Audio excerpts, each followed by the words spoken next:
नई प्रथा जो उत्तर प्रदेश में लागू हुई है, ये कानून का राज नहीं हो सकता है। जो जमीन, जो चीज 70 साल से बनी हुई है, अचानक से वो आज घटना हुई, सुबह वेद होगी, उस पर बुलडोजर चल गया है। जलते घर को देखने वाले, फूस का छप्पर आपका है, आग के पीछे तेज हवा है, आगे मुकद्दर आपका है। तेरे कत्ल पे मैं भी चुप था, मेरा नंबर अब आया। मेरे कत्ल पे तू भी चुप है, अगला नंबर आपका है। कल, आज जो वहां हो रहा है, कल उत्तर प्रदेश के किसी और जिले में भी होगा। कब तक चुप्पी रखेंगे?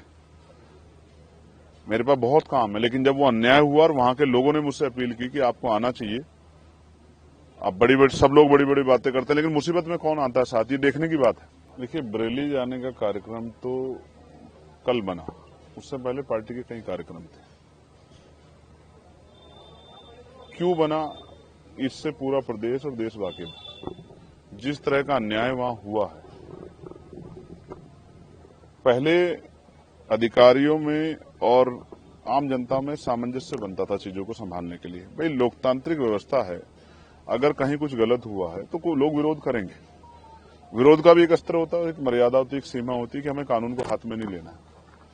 लेकिन जिस तरह से हमें दिख रहा है कि सामने वाली छत से पत्थर आ रहा है और आरोप आप किसी और पे लगा रहे हैं, और फिर लाठीचार्ज हो रहा है। 82 से ज्यादा लोग जेल चले गए हैं, 2000 लोगों पे मुकदमा हुआ है। जहां तक मैंने देखा, मैंने कई जगह की घटनाएं देखी है। हालांकि मैं सहमत नहीं हूं कि पुलिस में और आम लोगों में टकराव, क्योंकि पुलिस भी हमारा हिस्सा, इसी सोसाइटी का हिस्सा है, और वो हमारी प्रोटेक्शन के लिए, कानून व्यवस्था संभालने के लिए है, लोगों को न्याय दिलाने मदद करने के लिए। लेकिन इस तरह कोई घटना बड़ी दिखाई नहीं दी कि पुलिस के साथ कोई सामने टकराव हो रहा है। जबकि उत्तर प्रदेश में कई ऐसी बड़ी घटना हुई है जहां पुलिस को मजबूरी में पीछे हटना पड़ा है। हमारे सामने फतेहपुर उसका उदाहरण है कि वहां मकबरे पे क्या हुआ था। ये जो भय का माहौल वहां बना है, लगातार मेरी वहां के बहुत जिम्मेदार लोगों से बात हो रही। 17 तारीख को हमारा सम्मेलन था, वहां मैं गया था। 12-15 दिन के उसमें कितना बदलाव है बरेली में कि आज लोग वहां डर के साए हैं। बुरा ये है कि उनकी धार्मिक आस्थाओं को भी ठेस पहुंचाई जा रही है, वो नमाज नहीं पढ़ पा रहे हैं, उनके घरों में बुलडोजर चल रहा है। एक नई प्रथा जो उत्तर प्रदेश में लागू हुई है, ये कानून का राज नहीं हो सकता है। जो जमीन, जो चीज 70 साल से बनी हुई है, अचानक से वो आज घटना हुई, सुबह वेद होगी, उस पर बुलडोजर चल गया है। इसको किस तरीके से देखा जाए? आप कोई जांच नहीं कर रहे हैं, आप निर्दोष लोगों को जेल भेज रहे हैं। ये जो अन्याय है, ये अन्याय अगर हम सहते हैं तो फिर हमें भी कल जवाब देना पड़ेगा। वो सुना ना आपने, जलते घर को देखने वाले, फूस का छप्पर आपका है, आग के पीछे तेज हवा है, आगे मुकद्दर आपका है। तेरे कत्ल पे मैं भी चुप था, मेरा नंबर अब आया। मेरे कत्ल पे तू भी चुप है, अगला नंबर आपका है। ये कल, आज जो वहां हो रहा है, कल उत्तर प्रदेश के किसी और जिले में भी होगा। कब तक चुप्पी रखेंगे? मेरे पास बहुत काम है, लेकिन जब वो अन्याय हुआ और वहां के लोगों ने मुझसे अपील की कि आपको आना चाहिए। अब सब लोग बड़ी बड़ी बातें करते हैं, लेकिन मुसीबत में कौन आता है साथ? ये देखने की बात है। तो मेरी ये जिम्मेदारी बनती है कि आज जाके उनका हाथ पकड़ूं, उनके आंसू पूछूं, उनकी आवाज बनूं, उनके साथ जो अन्याय हो रहा है उसको लोगों के सामने लाऊं। और मैं करूंगा क्या जाके वहां? मैं कोई भीड़ तो जुटा नहीं रहा, मैं जाके पीड़ितों को सुनूंगा। ऐसा क्या हुआ जिस सच्चाई को छिपाने के लिए, वहां जाने से रोकने के लिए इतना बड़ा जो है पुलिस बल लगाया गया है। मेरी पुलिस से कोई लड़ाई थोड़ा ही है भाई। कहीं कोई घटना हुई है तो हम लोग राजनीति कर रहे हैं, हम लोगों की आवाज की बनने की लड़ाई लड़ रहे हैं। तो अगर हम लोग उनके बीच में नहीं जाएंगे, उनको सुनेंगे नहीं, तो बताएंगे कैसे? फिर उस पर न्याय कैसे होगा? तो वहां जो अन्याय हो रहा है वो रुके, वहां जो निर्दोष लोगों पे कार्रवाई हो रही है वो कार्रवाई खत्म हो। वो जो वहां जो डर का माहौल है, भय का माहौल है, वो एक अच्छे माहौल के रूप में, सौहार्दपूर्ण माहौल के रूप में उभरे।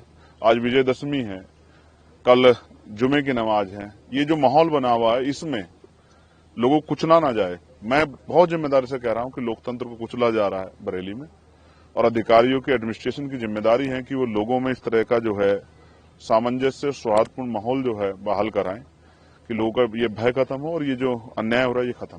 प्रशासन का कहते हैं तो माहौल खराब होने का वो है, और तो कहीं ना कहीं माहौल खराब करते हुए, देखते हुए वो लोग आपको रोक रहे हैं, इस वजह से कारण ये भी हो सकता है। अमित भाई, घटना किस तारीख की है? 26 तारीख की। मैं नहीं था वहां, मैं गया था 17 तारीख में। मेरे साथ हजारों लोग थे, कोई माहौल नहीं बिगड़ा। तब तो हम लोग रैली करने गए थे, अपनी बात करने के लिए, प्रभु सम्मेलन में गए थे। लेकिन आज मैं क्यों जा रहा हूं? क्योंकि हालात ऐसे बन गए हैं। और ऐसे समय में भी अगर आज कमजोरों के साथ नहीं खड़ा हुआ तो कल जवाब कौन देगा? आज सब लोगों की निगाह बरेली की तरफ है कि बरेली में जो अन्याय हो रहा है। हैदराबाद से मुझे फोन आए, महाराष्ट्र से मुझे फोन आए, तमाम जो जिम्मेदार लोग हैं जो इस दर्द को, तकलीफ को देख रहे हैं, उन्होंने मुझे फोन किए कि आपको जाना चाहिए। और मैं वहां जाता हूं जहां अन्याय की पराकाष्ठा हो जाती है, जहां अन्याय सीमा को लांघ जाता है। तो मुझे रोकने से क्या होगा? अन्याय रोकिए ना, झूठी गिरफ्तारियां रोकिए। ये नया जो ट्रेंड बना है कि थाने में आदमी पैरों पे चल के जाता है और बाहर जब आता है तो लंगड़ाता हुआ आता है। तो पुलिस को पीटने का अधिकार किसने दिया है? क्या उन लोगों के मेडिकल हो रहा है?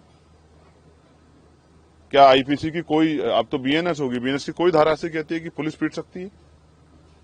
तो ये मैं समझता हूं पुलिस को आगे करके, पुलिस को मोहरा बना के जो सरकार करवा रही है, कल जब क्रॉस एफआईआर होंगी, लोग कानूनी रूप से लड़े रहेंगे, तो ये पुलिस के भाई फंस जाएंगे और सरकार एकदम जो है पल्ला झाड़ ले, कहेगी हमें पता ही नहीं इन्होंने ऐसा क्यों किया। तो ये अन्याय रुके, उसके लिए किसी मेरे जैसे एक आदमी को खड़ा होना पड़ेगा, अपने जान को भी दांव पे लगाना पड़ेगा, जान की बाजी लगानी पड़ेगी कि अन्याय बंद हो।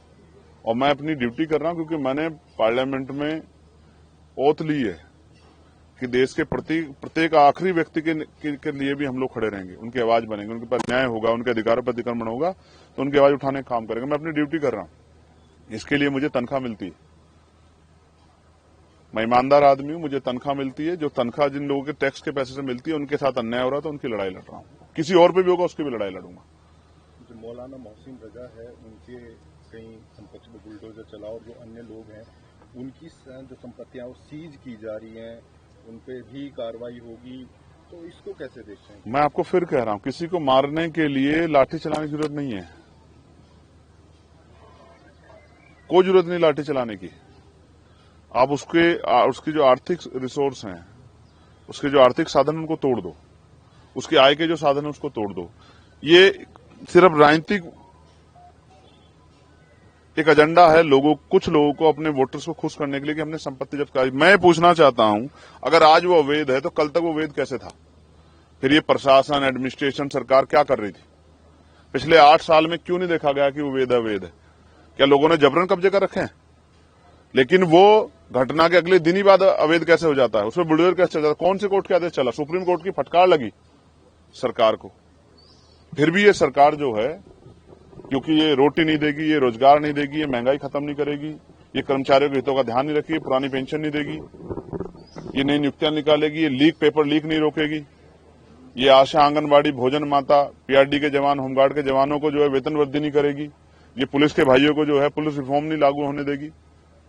तो ये इन सब चीजों को टालने के लिए, किसानों को खाद नहीं मिल रहा, डीएपी नहीं मिल रहा है, तो ये वो व्यवस्था लागू, इसलिए ये इस एजेंडे को मजबूती से वो करते हैं और ये सब सरकार की देखरेख में हो रहा है।